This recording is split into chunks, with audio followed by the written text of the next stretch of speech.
Pregnancy में ये जो 6 चीज़ें मैं बता रही हूँ, इनसे थोड़ा सावधान रहिएगा, डरने की ज़रूरत नहीं है। मैं कोशिश करती हूँ कि आपको बेस्ट इन्फॉर्मेशन दूँ ताकि आप अपनी प्रेगनेंसी का पूरा ख्याल रख सकें, किसी को थोड़े भी साइड इफ़ेक्ट ना हो। पूरी प्रेगनेंसी, पूरे 9 महीने आप हेल्दी, हैप्पी, चीयरफुल रहें।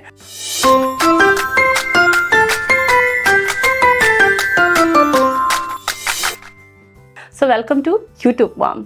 आई होप आपने चैनल सब्सक्राइब ज़रूर किया होगा। अगर नहीं किया है देन आपको अभी कर देना चाहिए। सो मॉमीज़, प्रेगनेंसी में किन चीज़ों को खाने से बचना है, स्पेशली अभी जो मौसम चल रहा है, समर सीज़न आ रहा है, बढ़ता जा रहा है टेम्परेचर, अब क्या ध्यान रखना है इनका। अगर आप ध्यान रखेंगी, यूटीआई से बचेंगी, डाइजेस्टिव इश्यूज से बचेंगी, हीट से बचेंगी, स्पॉटिंग से बचेंगी, बहुत सारे छोटी छोटी जो रूटीन की प्रॉब्लम्स होती हैं उनसे आप बच जाएंगे। तो नंबर 1 की जिंजर का यूजेस हम सब्जी में करते हैं, तड़के में करते हैं, ग्रेवी में करते हैं, चाय में भी करते हैं। तो अब थोड़ा जिंजर का यूजेस कम करें। जिंजर बहुत कम क्वांटिटी में यूज़ करना बेटर होता है, लेकिन विंटर्स में जब बॉडी को एक्स्ट्रा वार्मथ चाहिए, प्रेगनेंसी में बॉडी हीट थोड़ी ज़्यादा रहती है due to excessive hormone production. Second thing कि समर्स हैं, बाहर भी टेम्परेचर, बॉडी के अंदर भी टेम्परेचर, अब आप वार्मिंग फूड लेंगे देन आपको यूटीआई इश्यूज हो सकते हैं, डाइजेस्टिव इश्यूज हो सकते हैं, एसिड रिफ्लक्स हो सकता है। आपको जिंजर यूज़ नहीं करना है इन जनरल ड्रिंक्स वगैरह में, जैसे चाय वगैरह में यूज़ करते हो उसमें आप जिंजर बंद कर दीजिए यूज़ करना। सब्जी में भी कम यूज़ करें जहाँ ज़रूरी हो। दूसरी चीज़ है दालचीनी। केक्स में, कई रेसिपीज़ में, कई बार चाय मसाला में या और भी कई चीज़ें होती हैं उनमें भी दालचीनी एडेड रहती है, जैसे कि गरम मसालों में। तो दालचीनी अगर कहीं है तो उन चीज़ों को आप यूज़ मत कीजिए। स्पेशली गरम मसाले मैं मना करूँगी कि आप प्रेग्नेंट हैं और समर सीज़न है देन गरम मसालों को बाय बाय, आप मत लाइए, मत यूज़ कीजिए। गरम मसाले यूज़ करने से नोज़ ब्लीडिंग का, सिर दर्द का, गले में खराश होने का, ये सारे प्रॉब्लम होने का और हल्की सूखी खांसी होने का खतरा बढ़ जाता है। प्रेगनेंसी में हमें टेम्पटेशन होता है, हमें क्रेविंग्स होती हैं कई तरह के फूड की, कई बार उसमें फ्राइड फूड भी होते हैं।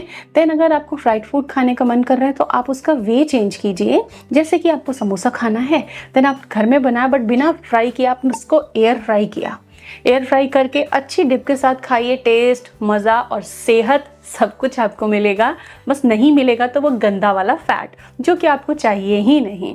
So friends, high fat food avoid करना है। जितने भी बिस्किट्स होते हैं, केक होता है, पेस्ट्री, जो भी बेक्ड आइटम्स होते हैं, शॉर्टनिंग, ग्लेंडिंग, जो भी इससे प्रोसेस से बने हुए हों, बेकरी के जितने भी प्रोडक्ट्स आप लाते हो उन सब में बैड फैट है। मोस्ट ऑफ में डालडा यूज़ होता है, बहुत ही ख़राब। और प्रेगनेंसी में तो इसका एक बाइट भी आपको नहीं खाना चाहिए। तो हाई फैट फूड अवॉइड करें। घर में भी डेली डेली की पकौड़ी, पूरी और पराठे और एक्स्ट्रा बटर डाल के पराठों पर ऐसा ना खाएं। हेल्दी प्रेगनेंसी में लो फैट आपको फूड खाना है, इसका ध्यान रखें। कई बार हम ड्राई फ्रूट्स खाते हैं प्रेगनेंसी में और रिकमेंडेड भी है कि प्रेगनेंसी में ड्राई फ्रूट खाना चाहिए। It's a good source of protein and minerals.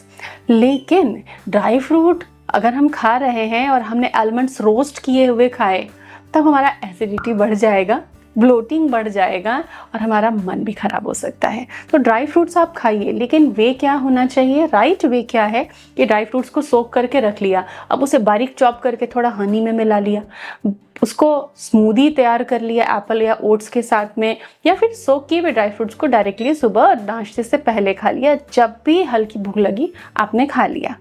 Dry fruits को ड्राई फॉर्म में नहीं खाना, उसको सोक करके खाना है, लेकिन खाना ज़रूर है, स्किप नहीं करना। ये आपके बच्चे के लिए बहुत ज़रूरी है। हम मिठाइयाँ खाते हैं, मिठाइयाँ बाहर से लाते हैं, घर में भी बनाते हैं, लेकिन मिल्क को कंडेंस करके जो भी चीज़ें, आइटम्स बनते हैं, अब जैसे कि आप कंडेंस मिल्क लाते हो, दैट इज़ नॉट रिकमेंडेड, नहीं यूज़ करना है। बहुत सारा मैदा होता है उसमें, साथ ही बहुत सारा शुगर।